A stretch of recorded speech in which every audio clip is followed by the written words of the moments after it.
Hello friends, welcome to Unacademy Rise. This is me, Dr. Sidharth Arora, and I'm continuing the summary course of Laxmikanth for Polity. मैंने तुम notice किया होगा मैं previous कुछ topics में mini topics कर रहा हूँ, mini topics. Okay, why? Because जब तुम रिवाइज करने जाओगे ना माय फ्रेंड्स, तो पूरे वीडियोस देखने की तुम्हें जरूरत नहीं पड़ेगी. स्मॉल टॉपिक्स तुम क्विकली रिवाइज करोगे, quickly finish off the questions and you are ready for the exam, right? So this is my purpose. My one point agenda over here is मैं किसी भी तरह से हेल्पफुल हो सकूं तुम्हारे लिए for passing this exam in whatever way and whatever capacity it is possible and feasible for me, right? Either ways, आज के टॉपिक में we will do anti defection law. My friends, Karnataka विधानसभा में जो कुछ हुआ वो तुम्हारे सामने हुआ है. कर्नाटका विधानसभा के ये सारे के सारे स्टेप्स के बाद anti defection law has suddenly become very important. Although it was always very important, but अब ये जरूरत से ज्यादा इंपॉर्टेंट टॉपिक हो गया. तो प्लीज इसको इग्नोर करके मत चले जाना, एग्जामिनर तुम्हें इग्नोर कर देगा, right? So please be very careful about this part. This is about me. I am doctor Siddharth Arora. मैं practicing advocate in the supreme court of India. आज दो announcements. One announcement with relationship to the plus courses. तो तुम्हें मैंने ये सारे plus courses कई बार बताया, okay, right, that you have best to the best educators in India. तुम ये इन्हीं को देख लो, यू नो और best to the best educators are present in India who are sharing on the plus platform their plus courses. मुझसे बार बार पूछा जाता था, सर आपके, अच्छा बाय द वे ये सारे प्लस कोर्सेज है, इस तरह से प्लस कोर्सेज होंगे. इमेजिन, जस्ट इमेजिन, 2 मिनट के लिए इमेजिन करो कि तुमने प्लस का प्लेटफॉर्म का सब्सक्रिप्शन ले लिया एंड इस तरह से सारे प्लस कोर्सेज अवेलेबल होंगे. Current affairs 24 courses, Indian polity 22 courses, optional 22 courses, geography, UPSC CSE batches, economy, history, science tech, IR, answer writing courses, environment technology, newspapers, practice and strategy, NCERT summary, essay writing, ethics, art and culture, geography, governance, security issues, social issues.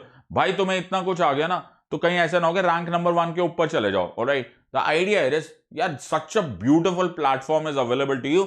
Along with that, okay, an awesome test series, weekly mock tests, monthly mock tests, and so on and so forth. All of that shall be available to you. Now, many people were asking me, sir, आपका course का है? ये रहा बेटा मेरा course, complete course on polity, governance and international relation. 77 lectures में लूंगा. 77 lectures में मैं ये सारे के सारे कोर्सेज कंप्लीट करूंगा बाय जनवरी 2020. जनवरी तक तुम्हारी रॉक सॉलिड प्रिपरेशन हो चुकी होगी polity, governance and international relation की. You will hit the exam so hard, उनको भी पता चले किससे निपट रहे हो. आस्क माय स्टूडेंट्स जो मुझसे ऑलरेडी प्लस कोर्सेज ले रहे, उनके अभी 2-3 क्लासेस में ही उनकी इंप्रूवमेंट, नोटिसेबल इंप्रूवमेंट है. मैं कौन होता बोलने वाला, पूछ लो एक बार कमेंट सेक्शन में डाल दो. And I am 100% sure hundreds and hundreds of you have joined me on my plus course. It is an awesome experience. इतना इंटरेस्टिंग गिव एंड टेक हो जाता है with regards to knowledge and information, unbelievable. दूसरी बात, दूसरी announcement, this amount that is पूरा 1 साल का course will be available to you at 35,000 rupees. ये मैं हमेशा तुम्हें बोलता था कि 35,000 रुपीज में पूरा का पूरा plus course is available. 30 along with, please understand, ये एक सब्जेक्ट की बात नहीं हो रही, ये सारे सब्जेक्ट्स जो मैंने तुम्हें बताई है along with the test series, ये सब कुछ जो अवेलेबल है, okay, is available till 30th September. 30 सितंबर 2019 के बाद अनअकैडमी ये प्राइसेस बढ़ा रहा है. अभी के लिए ये यूज करो code SID, press apply, 10% discount immediately मिलेगा. Welcome to my plus course. Number 1, college वाले फ्रेंड्स मेरे, please use this 2-year course, 56,000 available. 2-year course SID use करो, don't waste your time, get a 10% discount. इसी video के description में जाओ, वहां पे सब्सक्राइब वाला लिंक है, प्लीज जाओ वहां पे SID लिखो and welcome to our plus courses. I will be very happy on teaching you and making you achieve your IAS ambition dream to the best possible ability that I have, right? Now, मैंने last video में भी बताया था article 102 and article 191. Article 102 and article 191 क्या था? This is the ground for disqualification. जब हमने ground for disqualification last video में किया था तो मैंने तुम्हें ऑफिस ऑफ प्रॉफिट का कॉन्सेप्ट बताया था.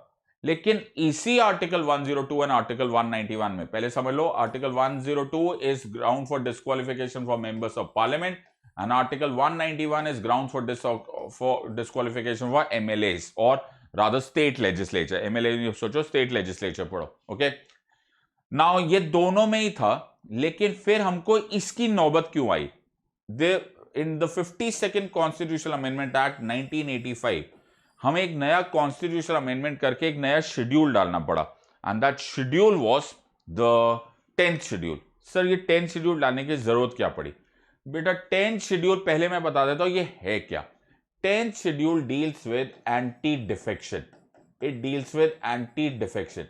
नाउ एंटी डिफेक्शन होता क्या है, एंटी डिफेक्शन से डिस्क्वालीफाई कैसे होता है, किसकी पावर है फाइनली डिसाइड करने की एंटी डिफेक्शन से रिलेटेड, या फिर कोर्ट्स का क्या रोल है, ये सब कुछ 10th शेड्यूल में मेंशन है। ओके, नाउ हमें ये बनाने से पहले जरूरत क्यों पड़ी ये थोड़ी देर में देख लेते हैं। पहले हम समझते हैं डिफेक्शन होता क्या है।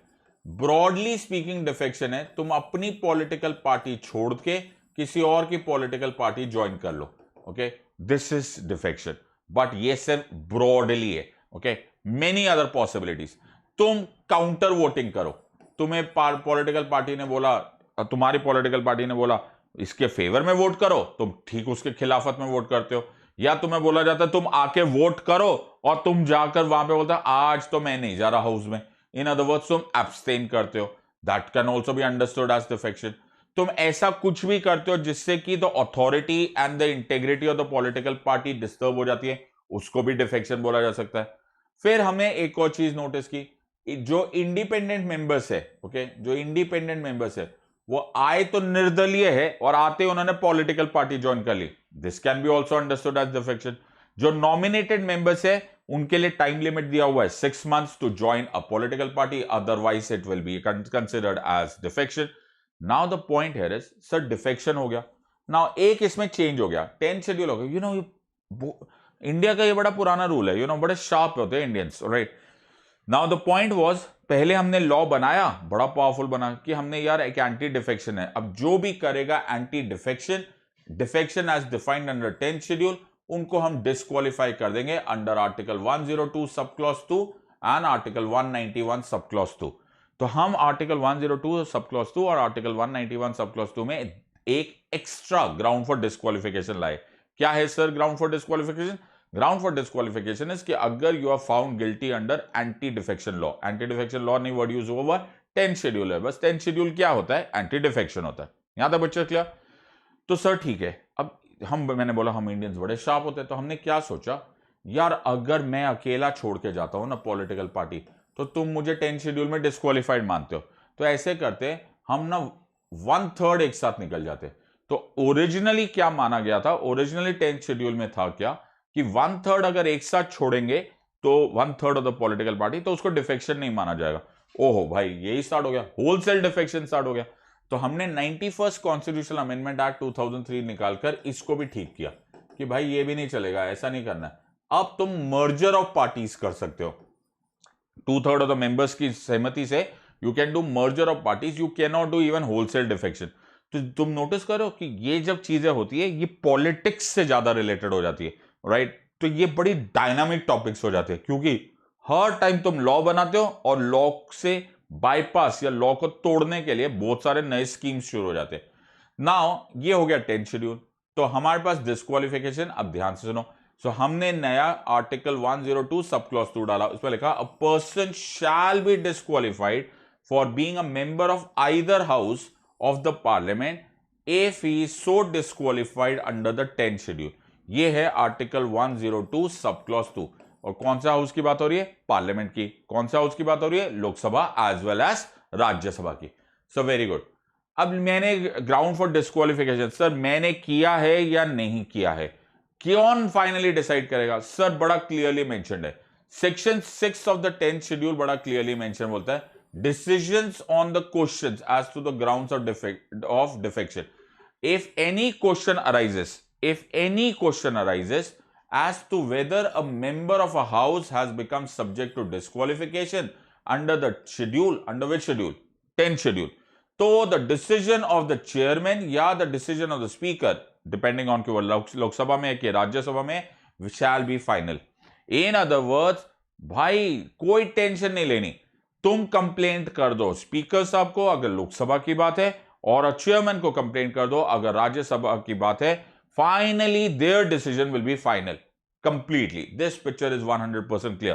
ताकि ये एक्चुअली इन हाउस चल रहा है, डू यू अंडरस्टैंड? हम पार्लियामेंट को कोशिश कर रहे हैं कि ये इन हाउस हो, ये पार्लियामेंट की अपनी गरिमा है, अपनी प्रिविलेज है, अपना इशू है, अपने मोशन है, अपने प्रोसीजर्स है, ये हमने खुद के लिए किया है, तो हम इसको ज्यादा टेंशन नहीं देते, हमने अपने प्रिसाइडिंग ऑफिसर को ये परमिशन दे दी है। Very good. तो सर इसका मतलब है कोर्ट्स बार्ड है? एब्सोल्यूट बार्ड है। So courts are barred, bar of jurisdiction of the courts लिखा हुआ है, प्रॉपरली लिखा हुआ है सेक्शन 7 में। माय फ्रेंड्स, आप बोलोगे सर इसकी इनकी हिम्मत कैसे होगी कि ये ऐसे लिख देते?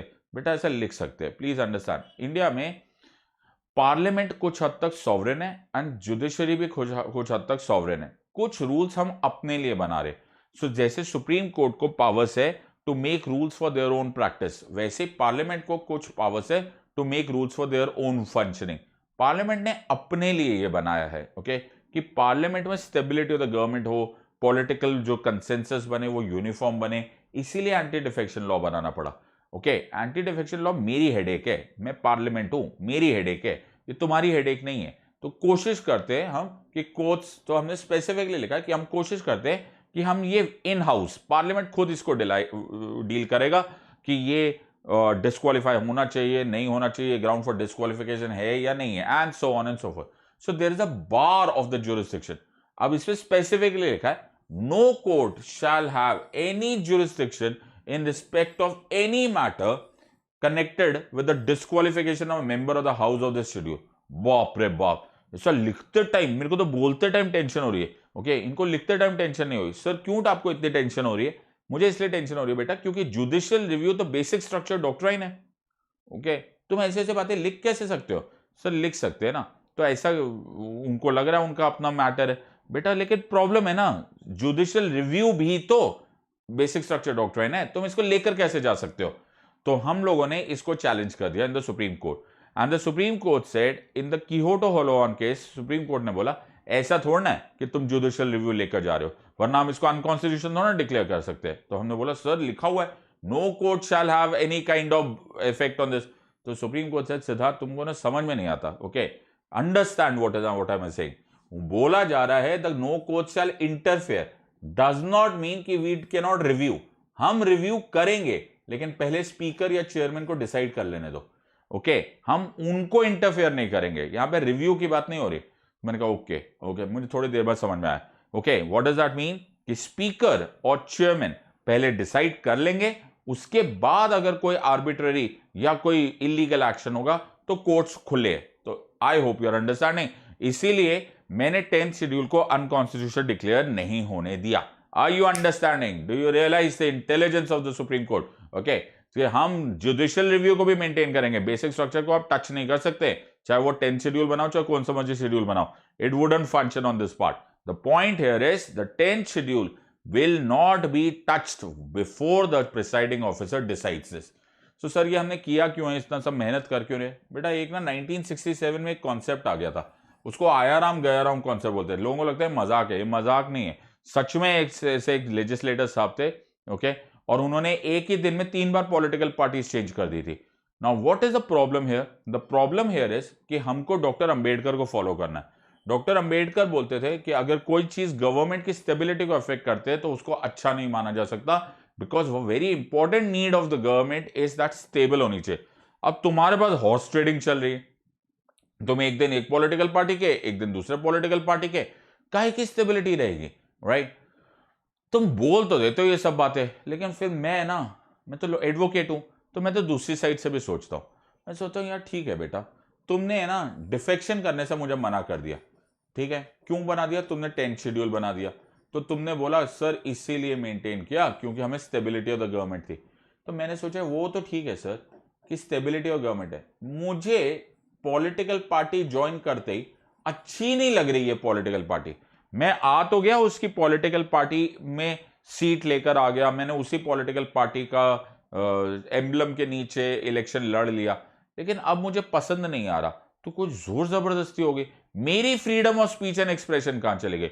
और दूसरी बात, जो सिटीजन्स ने मेरे को वोट दिया था उन्होंने तो मुझे डेमोक्रेटिकली इलेक्ट किया ना, तो डेमोक्रेसी भी तो बेसिक स्ट्रक्चर डॉक्ट्राइन है। Are you understanding this part?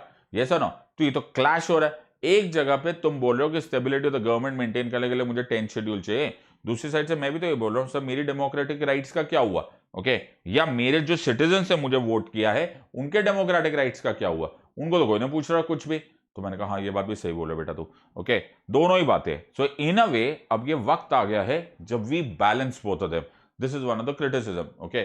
जब भी मैं ऐसी कोई बात करता हूं तो एक्चुअली मैं क्वेश्चन का जवाब नहीं दे रहा हूं, मैं तुम्हें सवाल पूछ रहा हूं। यही इश्यूज है। नेहरू साहब ने बहुत अच्छी बात बोली थी, work of nation is never complete, you know, देश का काम कभी खत्म नहीं होता। तुम एक प्रॉब्लम सॉल्व करते हो दूसरी प्रॉब्लम पैदा हो जाती है, और this is what is happening, okay.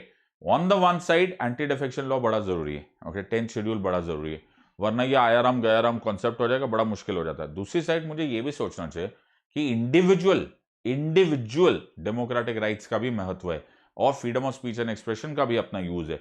So how do you balance both of them, this is the way ahead, okay. ये तुम्हें सोचना पड़ेगा, हम नहीं सोच रहे, ये तुम सोचोगे, okay. The next level of bureaucrats, the next level of government will understand this, and Mr. Modi and the rest of the government will have to parliament will have to sit down and think about क्या सिर्फ stability of the government है कि individual democracy भी है। इन other words please remember, democracy भी basic structure doctrine है। तो मुझे दोनों चीजों को बैलेंस करना है, तभी मैं नेशनल इंटरेस्ट में कुछ कर पाऊंगा। आइदर वेज ये एथिक्स का सवाल हो जाता है एक्चुअली। तुम्हें एक्चुअली जब जिस पॉलिटिकल पार्टी ने तुम्हें सीट टिकट दी है, you should follow that part, ये एथिकल है। तुम्हें जिस सिटीजन ने वोट करने के लिए भेजा था, वो चाहता था कि एक स्टेबल गवर्नमेंट हो, क्या तुम उसकी बात को मान रहे हो या नहीं? It is more of an inner morality question than anything else. But फिर भी हमें लगाम रखनी पड़ती है, और वो लगाम, that stopping power, that coercive power, that force of law is the 10th schedule. Are you understanding the philosophy, my friends? I hope you're getting the picture. इस तरह से बैलेंस करना सीखो, तब तुम एग्जाम का आंसर ठीक से दे पाओगे। Either ways, my friends, I would be very happy to deal with such topics and the various Supreme Court judgments in far more detail in the next parts. If you meet me, okay, I hope to see you on my Plus courses. Use this code SID. Press the apply button. Congratulations, you'll get a 10% discount immediately. I'll be very happy, चाहे वो 1 year course हो, चाहे 2 year course हो, I will be very happy to see you on those Plus courses. If you've enjoyed this video, please like, share and subscribe. Until next time, God bless. Thank you.